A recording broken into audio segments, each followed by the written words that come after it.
Good morning students, welcome to the class. नन्हे मुन्ने बच्चे तेरी मुट्ठी में क्या है। आपने सुना है ये गाना? पुराना गाना है, बहुत अच्छा। कभी सुनोगे तो आपको बिल्कुल समझ में नहीं आएगा, फिर उसे समझाना पड़ेगा। फिलहाल हम करते हैं helping grand parents, chapter number 5।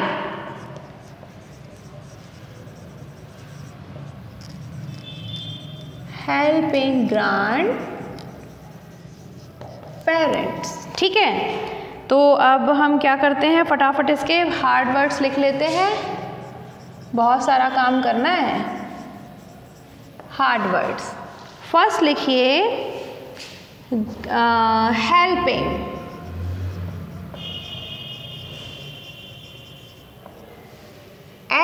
HELPING, helping.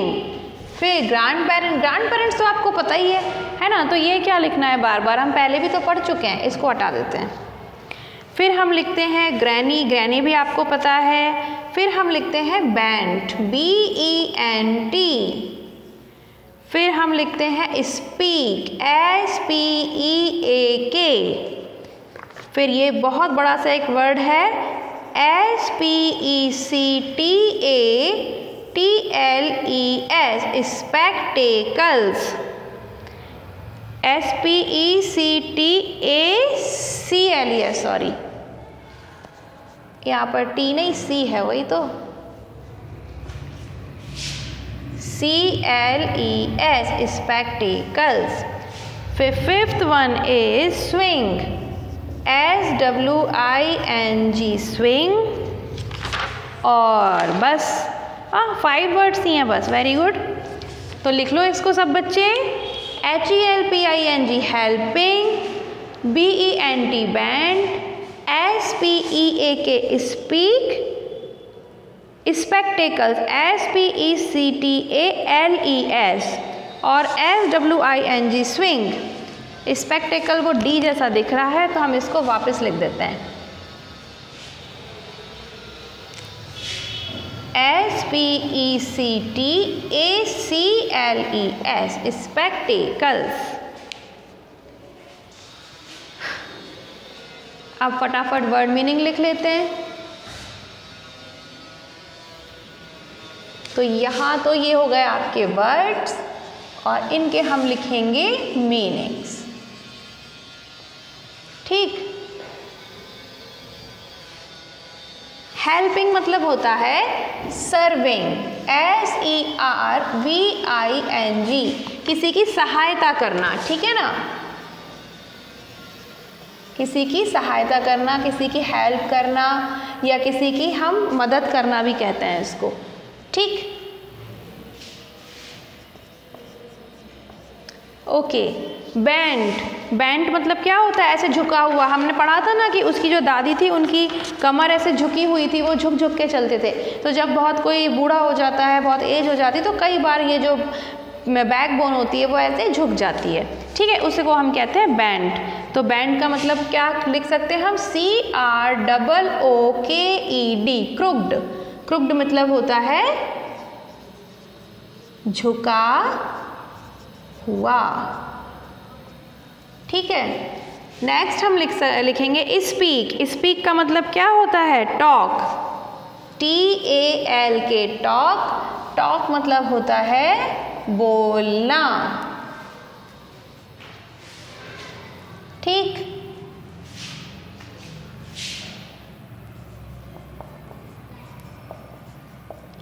ये लीजिए स्पेक्टेकल्स। स्पेक्टेकल्स किसको बोलते हैं, आई ग्लासेस को, ठीक है ना। इसको हम क्या कहते हैं हिंदी में, चश्मा। स्विंग मतलब होता है सीसॉ, मतलब एक तरीके का सीसॉ तो मैं लिखवा सकती हूँ, वैसे इसको झूला भी कह सकते हैं, है ना। तो अलग अलग टाइप के झूले होते हैं, अलग अलग टाइप के स्विंग्स होते हैं। तो डेफिनेटली दादी जो थी वो सीसॉ पे तो नहीं बैठी होंगी, देख लेना, झूला कहते हैं, ठीक है। तो स्विंग लिख लो आप। गार्डन में जो झूले वूले लगे होते हैं उनको। अच्छा, तो these are the word meanings. लिखो फटाफट।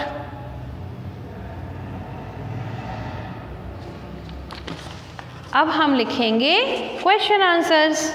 Only 3 questions are there. केवल 3 ही क्वेश्चंस हैं छोटे बच्चों के लिए, छोटे छोटे क्वेश्चन, छोटे बच्चों के लिए छोटे छोटे चैप्टर्स, और बड़े बच्चों के लिए बहुत बड़े बड़े। जब आप बड़े हो जाओगे तब आपको इतनी मोटी मोटी बुक्स पढ़नी पड़ेंगी। जी हाँ,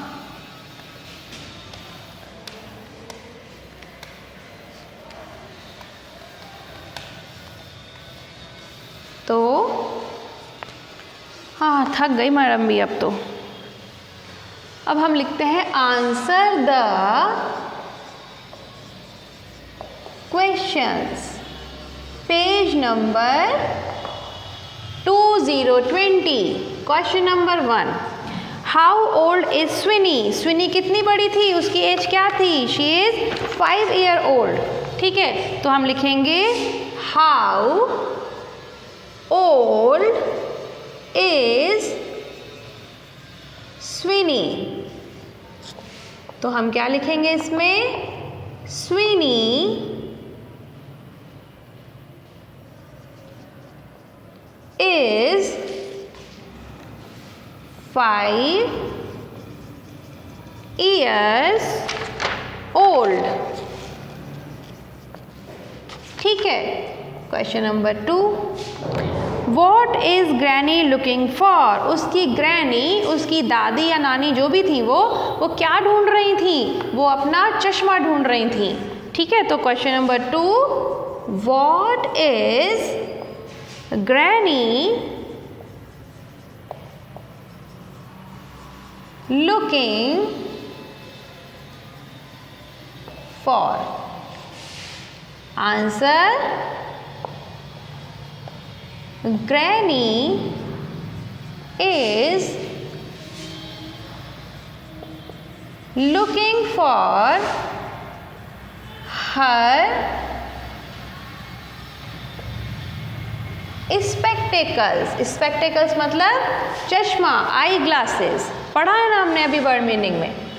question number 3, did Swinney find spectacles? क्या स्विनी को दादी माँ के चश्मे मिले थे कि नहीं मिला था? Did Swinney find the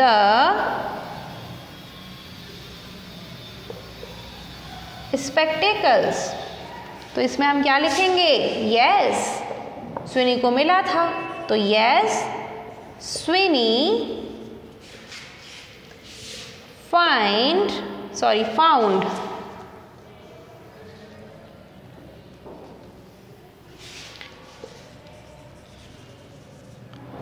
the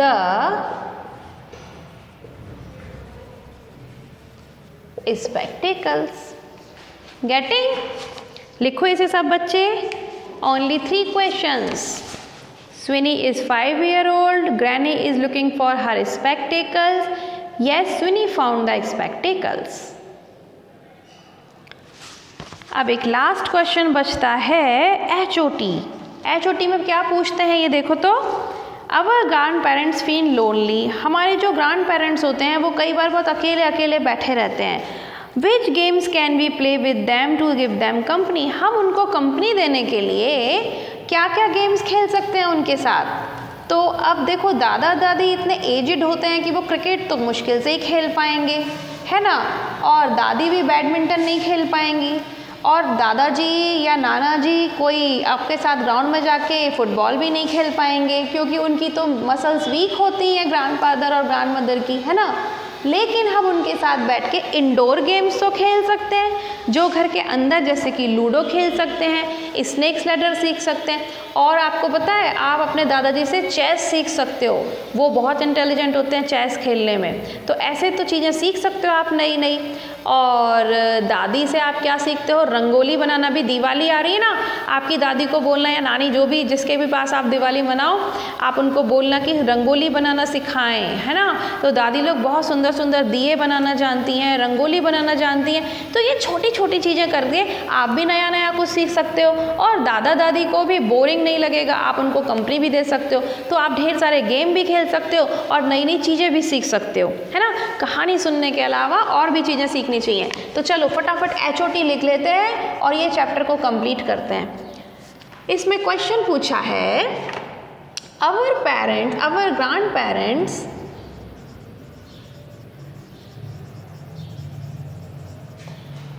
feel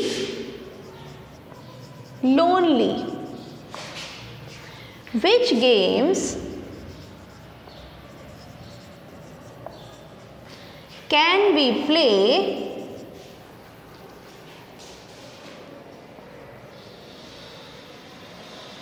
with them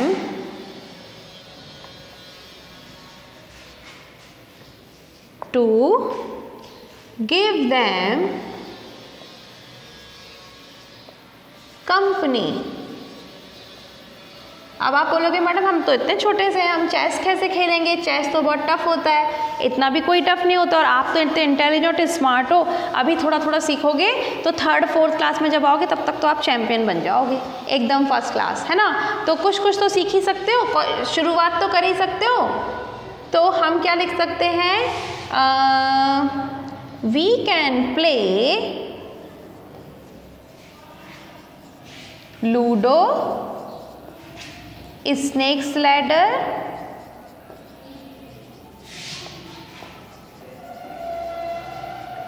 है ना, एंड चेस। बिजनेस भी खेल सकते हैं विथ देम। अब और कोई गेम का नाम आपको आता हो तो वो भी लिख देना, ठीक है ना। तो बस ये हो गया आपका चैप्टर कंप्लीट, इसको लिख लो, और हाफ ईयरली में बस यहाँ तक ही आएगा, ठीक है। तो अब सब बच्चे अपना काम कंप्लीट करेंगे।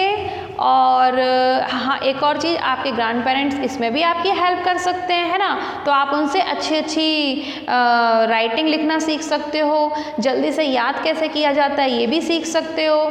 तो आप जितना अपने ग्रैंड पेरेंट्स को हेल्प करते हो उतना ही वो भी आपको हेल्प करते हैं, है ना। तो बस ये वाला आंसर फटाफट लिख के अब हम एग्ज़ाम के बाद ही नया चैप्टर शुरू करेंगे। सब बच्चे अच्छे से पढ़ाई करो, काम कंप्लीट करो, और सबसे पहले अपनी हेल्थ का भी ध्यान रखो, क्योंकि सर्दियाँ आ रही हैं थोड़ी थोड़ी, तो सर्दी जुकाम ना हो जाए, एग्ज़ाम्स आने वाले हैं, ध्यान रखना, ठीक है। तो कोई बच्चा ठंडे पानी से नहीं नहाना सवेरे के टाइम, सब बच्चे थोड़ा गर्म पानी करके नहाएंगे, ओके।